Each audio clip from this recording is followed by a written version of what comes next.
देवसी, अगर कोई हमारे सामने प्राणी युद्ध करने के लिए आता, कोई योद्धा आता, कोई राजा आता, तो हम उससे लड़ करके अपने प्राणों की रक्षा कर लेते। पर तुम्हारे सामने मेरे प्रभु है, नारायण है, अंतर्यामी है, उनसे लड़ करके हम कैसे युद्ध में अपने प्राण बचाएंगे देवसी? मेरे को समझ में नहीं आ रहा है, मैं क्या करूं देवसी? नारायण नारायण। अरे राजन, हे देवसी, परंतु मेरे प्राण चले जाएंगे, इसकी हमें चिंता नहीं है। चिंता तो केवल एक बात की है देवसी। कौन सी बात की राजन चिंता आपको है? देवसी, इस संसार में जो प्राणी अपने मन में जो ठान लेता है, उसका कार्य पूरा नहीं होता, तो उसे कहते हैं उसकी इच्छा अधूरी रह जाती है। इसलिए देवसी, मेरी भी इच्छा अधूरी रह गई देवसी। वो जानते हो कौन सी मेरी इच्छा अधूरी रह गई? बोलो राजन, कौन सी? साथ मन की मन में साथ मन की मन में जीवन का नहीं ठिकाना है।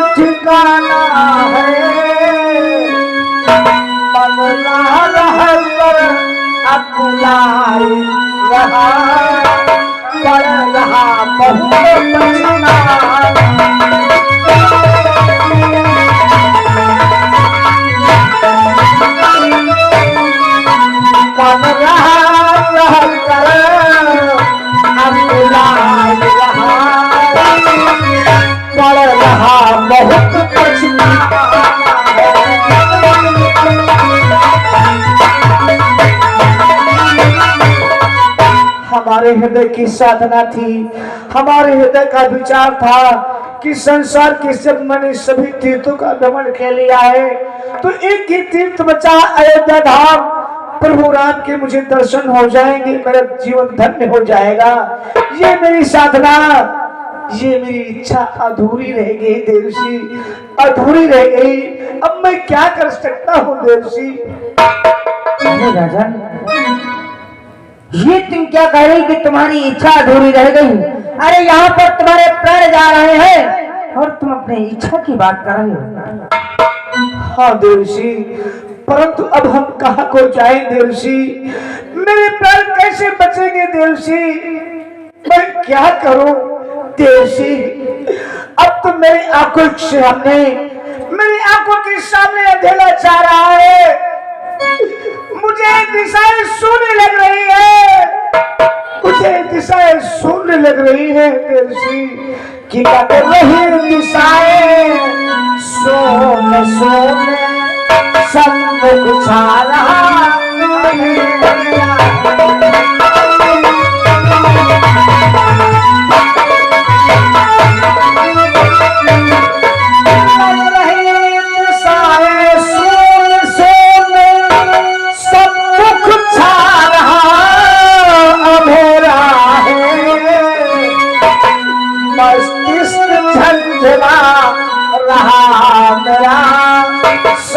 संकट छा रहा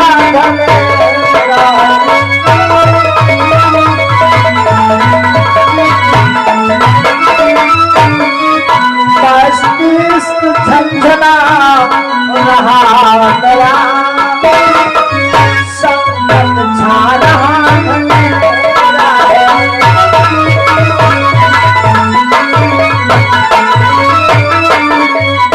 दिशाएं मुझे शून्य लग रही हैं, मेरी आंखों के सामने अंधेरा छा रहा है देवसी। मेरा मस्तिष्क झंझना रहा है, मेरे ऊपर संकट बहुत जोरों से घेरा डाल लिया है। अब मुझे कुछ दिखाई नहीं पड़ता है देवसी, मैं कहाँ को जाऊं? आप ही कोई मार्गदर्शन कराएं देवर्षि, जिससे मेरे प्राणों की रक्षा हो जाए। अरे राजन, ये तुम क्या कहते हो? मैं आपको मार्गदर्शन दिखाऊं, परंतु मैं आपको कौन सा मार्गदर्शन दिखा सकता हूँ? हे देवर्षि, आप तो तीनों लोकों में भ्रमण करने वाले हैं। आप एक देवर्षि हैं, आप एक संत हैं, महान संत हैं। इसलिए देवर्षि, यदि आप नहीं बताएंगे, मृत्यु का संदेशा आपने बताया है, तो मुझे बचने का भी कोई मार्गदर्शन कराए देवर्षि। नारायण नारायण। राजन, अगर आप मुझसे अपने प्राण बचाने का उपाय पूछ रहे हो, तो क्या मेरा बताया हुआ उपाय तुम कर पाओगे राजन? ऋषि, आपके बताए अनुसार यदि हम कार्य कर पाएंगे तो आपसे ये अवश्य कहेंगे कि हमें कार्य कर पाएंगे, अन्यथा आपसे यही कहेंगे देवर्षि हमारे बस के बाहर है। तो ठीक है राजन, मैं आपको एक उपाय अवश्य बतला रहा हूँ। बोलो देवर्षि, वो कौन सा मार्ग है जिसको अपनाने से मेरे प्राणों की रक्षा हो जाएगी? श्री राजन, तुम यहाँ से आगे चल करके थोड़ी दूर पर जब जाओगे तो तुम्हें जानते हो क्या दिखाई पड़ेगा? क्या दिखाई पड़ेगा देवर्षि? सुनो राजन, कि आगे चल कर कुछ दूरी पर एक कुटिया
यहाँ से थोड़ी दूर पर चल करके जब आप जाओगे तो वहाँ पर तुमको एक कुटिया दिखाई पड़ेगी। ऋषि, ये जो सामने पर्वत दिखाई पड़ रहा है, इस पर्वत के जब हम आगे बढ़ेंगे तो उस पर्वत के आगे एक हमें आश्रम दिखाई पड़ेगा। हाँ राजन, और जब तुम उस आश्रम के पास में जाओगे तो जानते हो तुम्हें कौन मिलेगा?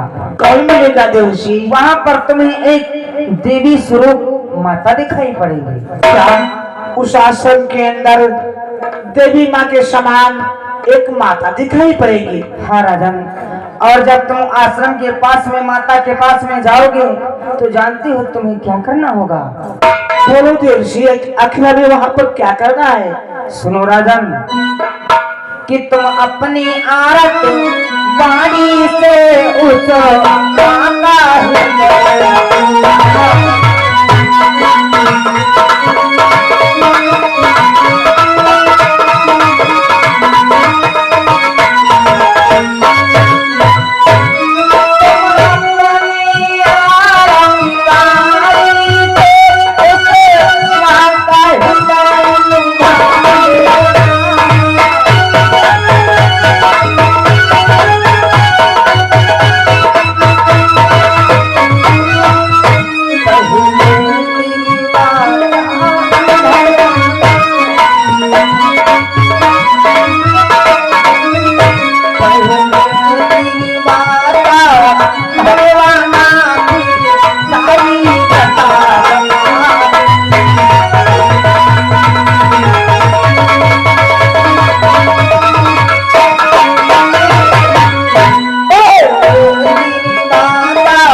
जानते हो तुम्हें उसके पास में जाओगे क्या करना होगा?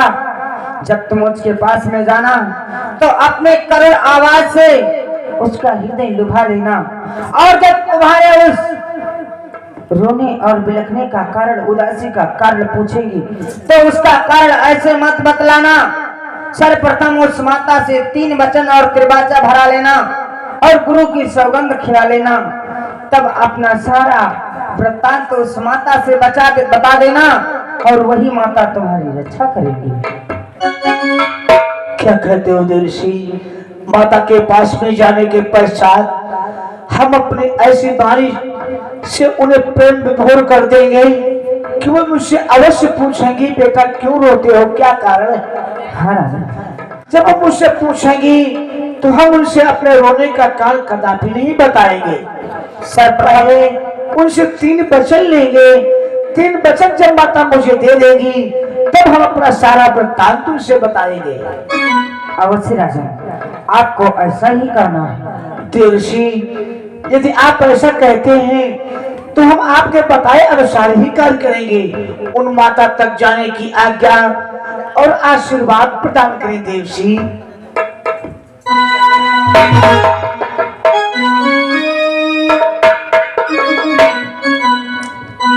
अरे सुनी दो, तुमने तो चंद्रकेत को मृत्यु दंड दिलवा दिया था। आज जो हनुमान और लक्ष्मण इस चंद्रकेत का शीश काटने के लिए आ रहे हैं, मैंने हनुमान की माता अंजनी के पास में इस चंद्रकेत को भेज दिया है। अब उसी हनुमान के द्वारा इस चंद्रकेत की रक्षा करवाऊंगा कि श्रीमन नारायण नारायण।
मैं क्या देख रहा हूँ?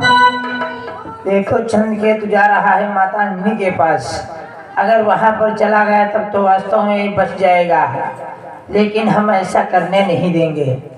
हमरो ना शुक्रदेव है या क्या देव तक न परेशान करिए तो हम कहे गुरुदेव प्रकट हो, गुरुदेव गुरुदेव प्रकट हो, गुरुदेव दर्शन दो गुरुदेव।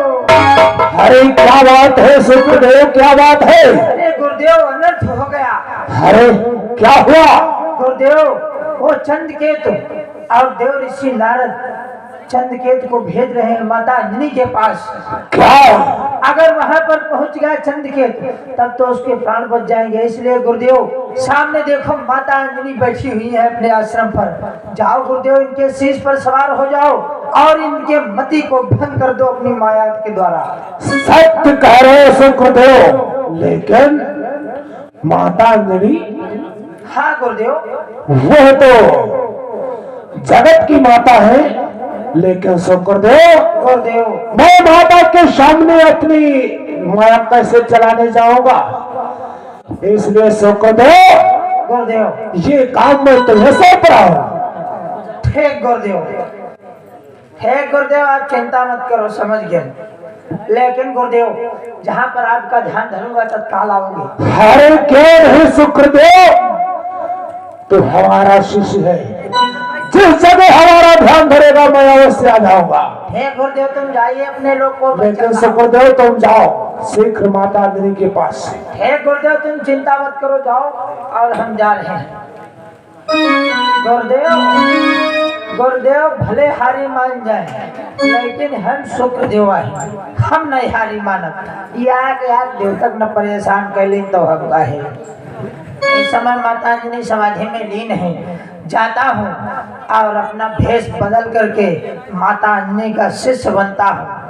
उनका शिष्य बनूंगा तो कोई ना कोई उपाय अवश्य चलेगी। मुझे चलना चाहिए। तो कहना है क्या मास्टर? अरे जय हो चले, आए जय हो चली मोहेगा हो नयन लो, जय हो चली मोहेगा हो नयन लो।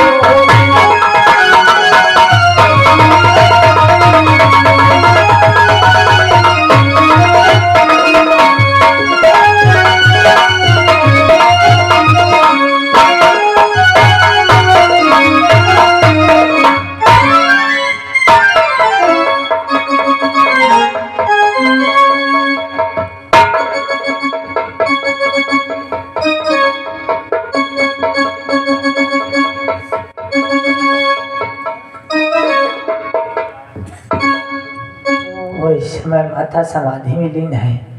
त्राहिमाम माता त्राहिमाम, मुझे अपने चरणों में ले लो माता,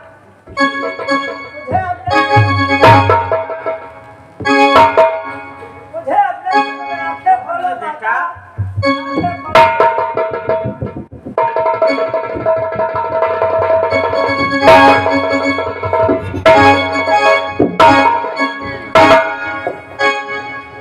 अरे बेटा, दादैया तुम कौन हो और मेरे आश्रम पर किस लिए आए हो बेटा? दादैया क्या बतलाऊं, मैं दर दर ठोकरे खाता हूँ, इधर उधर निराश दीन दुखी। आपका आश्रम देखा दादैया तो मैंने सोचा आपके आश्रम पर हमें कुछ न कुछ रहने की व्यवस्था मिल जाएगी। दादैया आपके आश्रम पर बड़ी आस लगाकर आया हूँ। क्या बेटा, हाँ, तुम मेरे आश्रम पर आए हो और आश्रम पर रुकना चाहते हो, मेरा शिष्य बनना चाहते हो? हाँ दादैया, मैं जो चाहता हूँ। लेकिन बेटा दादैया तुम्हारी ये अवस्था, अभी तक तुमने किसी से गुरुमंत्र को नहीं प्राप्त किया है। क्या बताइए, यह है तो कमी है। हम जब कहते जय ध्यान वो हमका देते नहीं। क्या बेटा, गुरुमंत्र तुम गुरुमंत्र लेना चाहते हो और तुम्हें संसार में किसी ने आज तक गुरुमंत्र नहीं दिया। तो बेटा कोई ना कोई तुझ में कमी होगी, इसीलिए तुझे किसी ने गुरुमंत्र नहीं दिया है बेटा। कमी अब हम का बताइए दैया, हमरे में का बस का है, हमारा मन भटक जाते हैं। मन भटक जाता है, हाँ। यानी वचनों का पालन नहीं कर पाता है बेटा। बताए हुए मार्ग पर तू नहीं चल पाएगा। यह बात दैया। तो बेटा तू बता, ईश्वर की भक्ति कैसे कर पाएगा बेटा? ईश्वर की भक्ति संसार में सबसे कठिन है। प्राणी धन दौलत माया तो कमा सकता है, लेकिन जो ईश्वर की भक्ति है बेटा, ये मुझसे पूछ बेटा। मैं बालापन से इस आश्रम पर रहती हूँ और इस आश्रम पर रहने का रहस्य मेरे परिवार से जुड़ा है बेटा। लेकिन दादैया अपना रहस्य बतलाइए। क्या बेटा रहस्य बतला दूं? मैं जानना चाहता हूँ दादैया। ठीक है बेटा, अगर तू कहता है। देखो बेटा, मेरे परिवार में 3 सदस्य थे। मेरे पिताश्री का नाम गौतम ऋषि था, मेरी माता का नाम अहिल्या था बेटा, और मेरा नाम अंजनी है बेटा।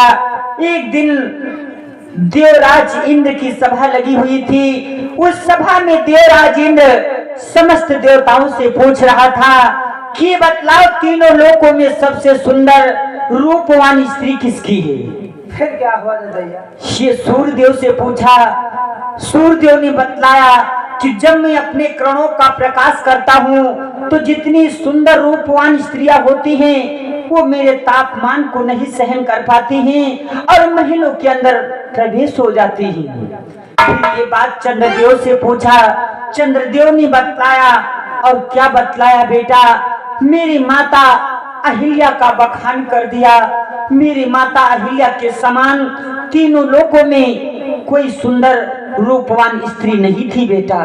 फिर क्या हुआ दादा? देवराज के मन में छल आ गया।